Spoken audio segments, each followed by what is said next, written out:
The soldiers nailed Jesus to the cross. Yes, nailed through his hands and feet. I shuddered just hearing the hammer hit the nails. Jesus didn't even fight back, he just took it. Then they lifted the cross up and he hung there, struggling to breathe. And here's the crazy part. Even while he was dying, Jesus forgave them. He looked at the people who had just tortured him and said, Father, forgive them, for they do not know what they're doing. Then I heard him call my name. I ran closer. Jesus looked at me, and I married his mother. John, he said, this is your mother now. He looked at Mary and said, Woman, here is your son. Even while he was dying, he made sure his mom was taken care of. Jesus wasn't the only one being crucified that day. Two criminals, one on his right and one on his left. The first one, let's call him not very nice robber, started mocking Jesus. Oh, look at you, the so-called Messiah. If you're really the Son of God, save yourself, and us while you're at it too. Seriously, you're being executed and this is what you want to do?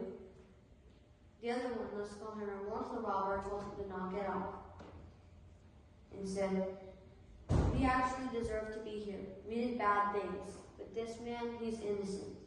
Then he turned toward Jesus and said, Lord, remember me when you come into your kingdom. Jesus turned toward him and said, assuredly, I tell you today, you will be with me in paradise. Wow. Even while suffering, Jesus still gave grace. Then things got really crazy.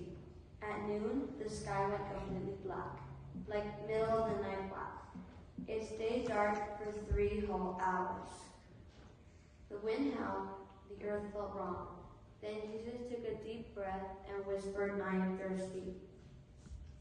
One of the soldiers took a sponge and soaked it in vinegar and held it up to his lips. Jesus took one last breath and said, it is finished. And just like that, he was gone. Right then, the ground shook like an actual earthquake. Rocks split apart like they had been karate chopped by God himself. And a huge temple cratered. You know the one that separated God's presence from the people? Well, that one ripped in half, from top to bottom, completely torn. The Roman soldiers who had been watching this whole thing freaked.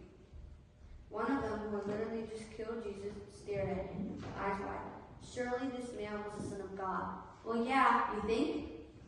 I just stood there, my heart pounding, because my best friend, my rabbi, my Savior was gone.